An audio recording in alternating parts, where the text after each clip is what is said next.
Om Swastiastu. Salam, kami dari kelompok 1 ingin mempresentasikan topik materi tentang arsitektur berwawasan lingkungan terkait pengolahan lahan, penghematan energi, dan pelestarian lingkungan. Perkenalkan, nama saya Nyoma Ramputra, NIM 144. Di sini saya akan menjelaskan yang pertama, submateri kaitan energi dengan arsitektur. Kaitan energi dengan arsitektur dalam suatu bangunan harus ada pertimbangan antara energi yang diproduksi dalam bangunan itu sendiri dan yang dikonsumsi. Seharusnya semua gedung, terutama bangunan bertingkat banyak, sejak awal proses desain harus memperhitungkan aspek penghematan energi. Upaya penghematan energi antara lain bertujuan untuk menyeimbangkan produksi dan konsumsi energi dalam bangunan. Submateri selanjutnya akan dijelaskan oleh teman saya.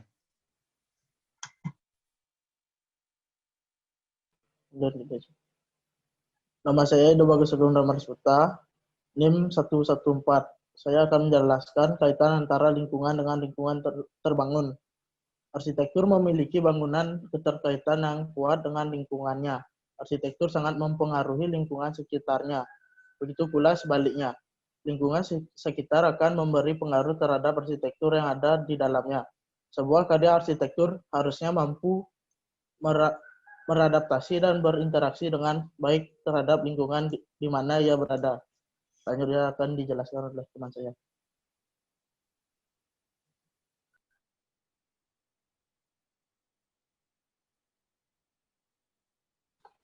Kenalkan, nama saya Agung Rizal Semboyoga, NIM 151. Sekarang saya akan menjelaskan tentang pemilihan lahan. Memilih dan menentukan lokasi sangatlah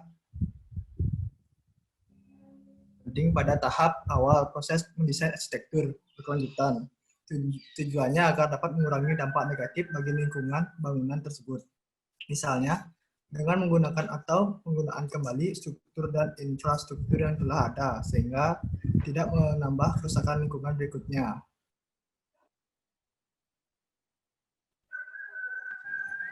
Perkenalkan, nama saya Gusti Komagung Kusuma Putra, NIM 132. Saya akan menjelaskan ruang terbuka hijau, sempadan, KDB, dan KLB. Ruang terbuka hijau. Menurut Undang-Undang Nomor 26 Tahun 2007 tentang penataan ruang yang dimaksud dengan ruang terbuka hijau adalah area memanjang atau jalur atau mengelompok yang penggunaannya lebih bersifat terbuka. Tempat tumbuh tanaman, baik yang tumbuh secara alamiah maupun yang sengaja ditanam. Ruang terbuka hijau memiliki 4 jenis fungsi. Yang pertama, fungsi ekologis. Fungsi ekologis yaitu area ini dibuat dengan fungsi untuk meningkatkan kualitas lingkungan seperti peningkatan kualitas air tanah, menurunkan peluang terjadinya banjir, mengurangi polusi udara, dan memiliki peran dalam pembentukan serta pengaturan iklim mikro. Yang kedua, fungsi sosial budaya. Fungsi sosial budaya. Ruang terbuka hijau didirikan atau dibangun dengan harapan mampu untuk memberikan fungsi sosial budaya bagi masyarakat. Area ini dapat menjadi tempat atau ruang dalam kegiatan interaksi sosial, sarana rekreasi, penanda kawasan, hingga menjadi tempat untuk penelitian dan pendidikan. Yang ketiga, fungsi ekonomi. Fungsi ekonomi di mana area ini tidak hanya memberikan fungsi ekologis, tetapi juga dapat berkontribusi dalam bidang ekonomi. Tempat ini dapat dijadikan dan dikembangkan sebagai daerah wisata hijau di perkotaan yang dapat meningkatkan daya tarik bagi masyarakat, wisatawan lokal, hingga wisatawan asing untuk mengunjungi tempat ini. Yang keempat, fungsi estetika. Fungsi estetika sudah pasti ada dalam area ini. Perencanaan dan penataan yang sudah dilakukan dengan baik tentu saja tidak menghiraukan sisi keindahan yang akan ditunjukkan dari area ini. Ruang terbuka hijau akan memberikan nilai estetika sehingga meningkatkan kenyamanan masyarakat akan kawasan tersebut melalui jalur hijau dan keberadaan tanaman.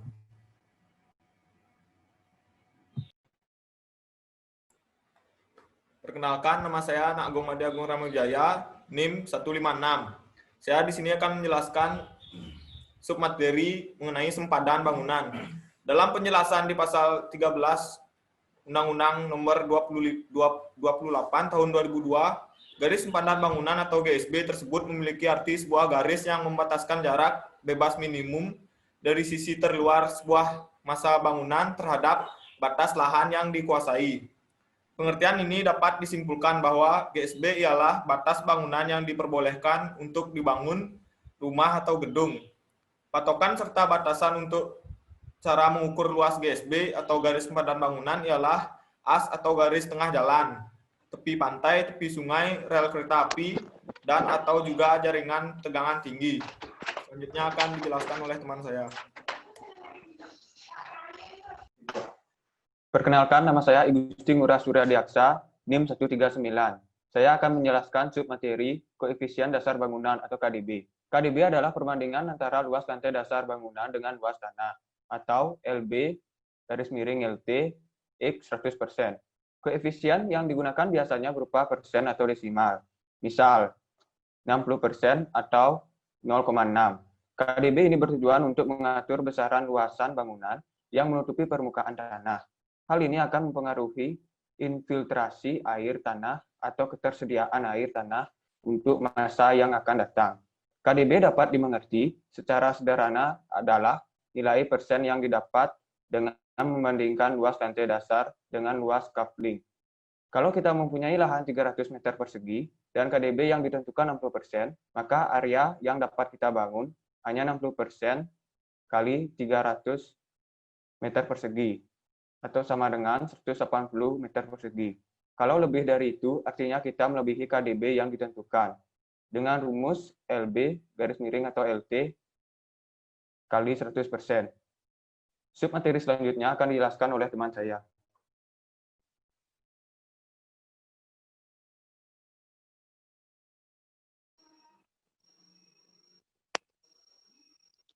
Baik, di sini saya akan melanjutkan presentasi dengan submateri koefisien lantai bangunan atau KLB.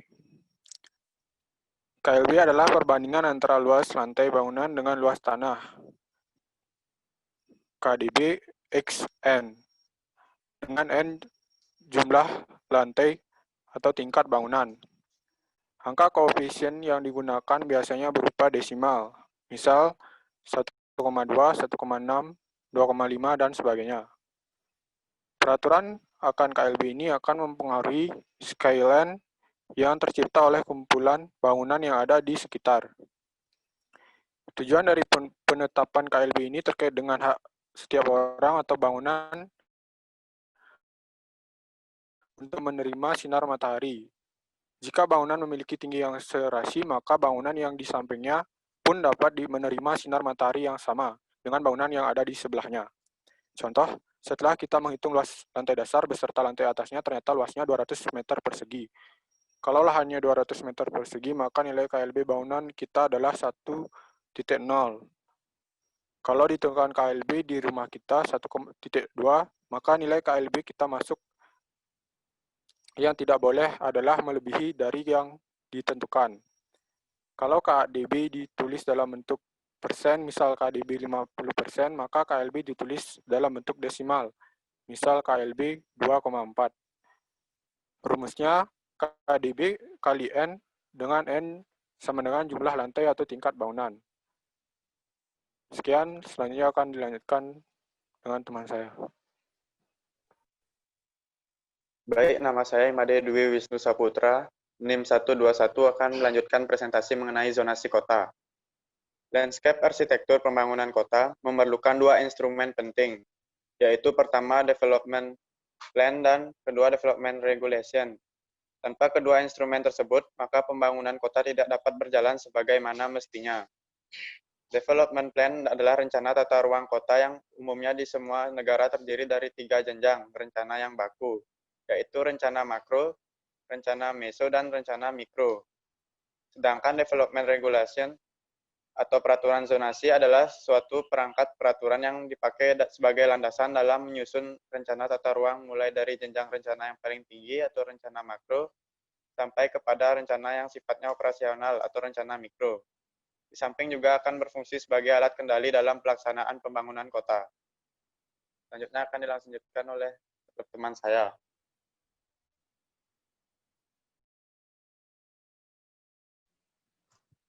Saya akan melanjutkan presentasi.